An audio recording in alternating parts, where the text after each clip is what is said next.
Tomas O'Leary. Tomas is still suffering from a lower leg injury. We rested him last weekend against Glasgow and thought a week off might heal him, but he just hasn't recovered fast enough for the Friday game.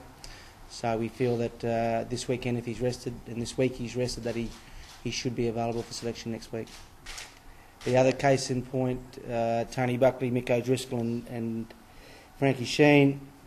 Dennis Fogarty had played extremely well off in the A game in the 80 minutes. The week before, we just felt that he would give us as an impact sub. We thought that he would maybe give us a little bit more running power going forward, a little bit more impact off the bench. And Donica Ryan's selection ahead of Mick O'Driscoll, we just felt Donica would give us a little bit more coverage at 6 and at lock, whereas Michael would only give us coverage at lock, and that allowed us to also play a specialist number 7 in John O'Sullivan on the bench. I suppose just a couple of new little changes that maybe Tony's introduced, alright, but I think Tony just this year, I suppose, just kind of added a couple of things to the foundations that have already been in place. Tony did the coaching, did a lot of the coaching as well last year, so I mean a lot of the stuff is very similar, but there's a lot more experience there as well. I think we will always thrive on the big occasions psychologically, but you know, guys I think we're able to show up week in now more and perform, and maybe that's because we put less pressure on ourselves to get built up and get psyched up. You know, that's something that happens very naturally, but the more you focus on doing your job and you know, and be very cool and calculated about doing your job, I think it's easier to be consistent. Then if you need to be up every week, it's just not going to happen with the calendar of big games we have these days. You know, I mean, so that kind of shift has been very good for us. If you're focused on doing your job and focused on all your little jobs and get ready to do those aggressively, well then, you know, you don't really need to get worried. I mean, we get up and psyched up before games, but we've been very relaxed going into games recently. It's been good for us.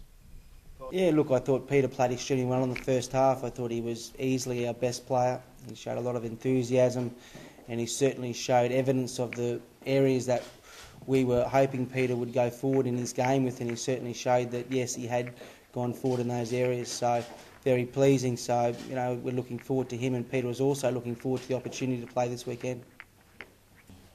Line breaks, you know, I mean, we always used to say we used to have to work so hard for our tries, you know, there used to be such, you know, there was a lot of phases, a lot of pressure on teams between penalties and this kind of thing. We had to put teams under a lot of pressure, and lately we're getting tries where maybe we haven't to work as hard. You look at the try we scored that first phase at the weekend with you know, a lovely overs line from Rua to Keith, and Keith putting Dougie into the corner. I mean, to win a line out and drop it down to the scrum half and jog back to the halfway line, then that's and have 7 points in the bag. That's a great thing, and it's something, you know, we've had sporadically with Munster, but not as maybe often as we're getting it now, and it's great.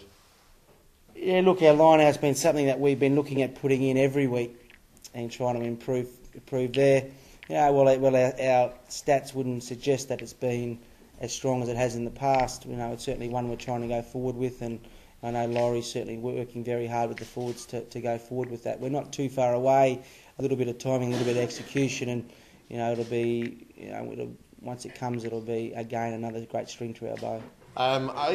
We didn't play fabulously well against Glasgow. I think I suppose we had 2 tough weeks between Cardiff and Leinster, and I don't know, was there a bit of a come down, or we were a bit disappointed with the conditions as well. I mean, there's nothing you can do about them, but there's a real enthusiasm to play rugby, I suppose, with the stadium, and you know, the weather kind of ruined that, but we got it done. We did some very good stuff, but we did some bad stuff as well, probably some of the worst stuff we've done this year, but it was good to get a win and keep our record intact. I think everything is there. We're trying to improve across the board in everything we do, and I suppose in the medical side and recovery, it's something that the last 5 years there's been a big learning curve in Munster, and I suppose that's been across the board and everything. I think there's like the day after a game now, there's a recovery session. There's masseuses on hand for all lads to get a rope and get a flush out, and there's ice baths after the game. There's everything that the players can possibly use to be as fresh as they can for the following week.